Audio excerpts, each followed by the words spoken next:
सद्गुरुदेव शिव मुनि महाराज की जय। मनुष्य भगवान की जय। आत्मदेव की जय। आत्मदेव शरीर की जय। ब्रह्म विद्या की जय। योग विद्या की जय। परम पूज्य पिता माता की जय। सत्य ज्ञान की जय। स्वतंत्र विचार की जय। अखिल भूमंडल सर्वशिरोमणि मुनि समाज की जय। समस्त मुनि मुनिमति की जय।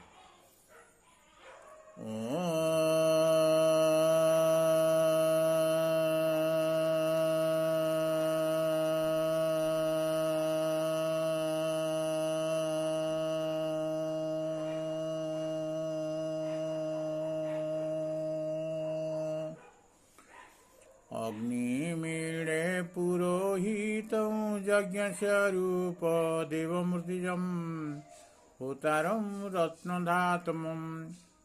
আজি ମୁଁ ଅଗ୍ନିରୂପୀ ଆତ୍ମଦେବଙ୍କର ସ୍ତୁତି କରି ଆତ୍ମଜ୍ଞାନ ବିଷୟରେ କିଛି କହିବାକୁ ଯାଉଛି। ତତ୍ସଙ୍ଗେ ସଙ୍ଗେ ଯୋଗୀ ଯୋଗାଚାର୍ଯ୍ୟ ମୁନି ମୁନିମତି ମୁନିକୁମାର ମୁନିକୁମାରୀ ଓ ଜିଜ୍ଞାସୁ ଜନତା ଜନାର୍ଦ୍ଦନକୁ ମୋର ସତ୍ପ୍ରେମ ଯାଇଛି। ଯୋଗ କ'ଣ? ଯୋଗ କାହାକୁ କହନ୍ତି?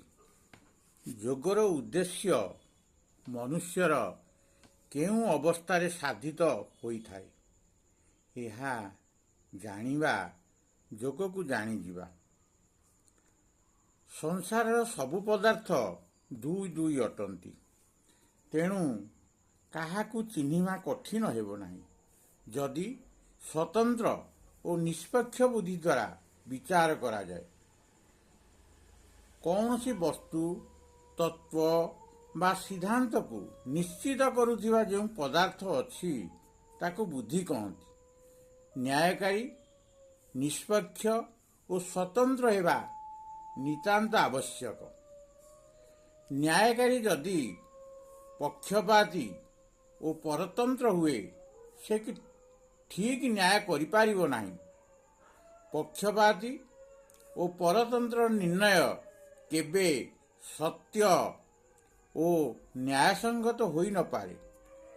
ମହମ୍ମଦ ସାହେବଙ୍କ ଭଲ ଓ ସତ୍ୟ କଥା ସମସ୍ତେ ମାନିବେ, କିନ୍ତୁ ସମସ୍ତେ ମୁସଲମାନ ନୁହନ୍ତି। ମୁସଲମାନ ସିଏ ଯିଏ ତାଙ୍କ ସବୁ କଥାକୁ ମାନେ। ଈସାମୟୀଙ୍କ ସତ୍ୟ କଥା ମାନିବା ଲୋକେ ଈସାଇ ନୁହେଁ। ତାଙ୍କ ସବୁ କଥା ଯେ ମାନେ ସେ ଈସାଇ। ସଂସାର ଯେଉଁ ପୁସ୍ତକକୁ ମାନେ, ଯାହା ତାହାର ସାମ୍ପ୍ରଦାୟିକ ଗ୍ରନ୍ଥ ଓ ଈଶ୍ୱରକୃତ ମାନେ, ସେ ଈଶ୍ୱରକୃତ ମାନିବାର କାରଣ କେହି ଏହା ଉପରେ ତର୍କ କରିବେ ନାହିଁ। ସବୁ ସାମ୍ପ୍ରଦାୟିକ ଲୋକ ଈଶ୍ୱରଙ୍କୁ ଗୋଟିଏ ବୋଲି ମାନନ୍ତି, ଅଲଗା ମାନନ୍ତି ନାହିଁ। ଯଦି ସମସ୍ତଙ୍କ ଈଶ୍ୱର ଅଲଗା ଅଲଗା ନୁହନ୍ତି, ତେବେ ସମସ୍ତଙ୍କ ପୁସ୍ତକର ସିଦ୍ଧାନ୍ତ ଭିନ୍ନ ଭିନ୍ନ କାହିଁକି? ସତ୍ପ୍ରେମ ଜୟଜୀବ।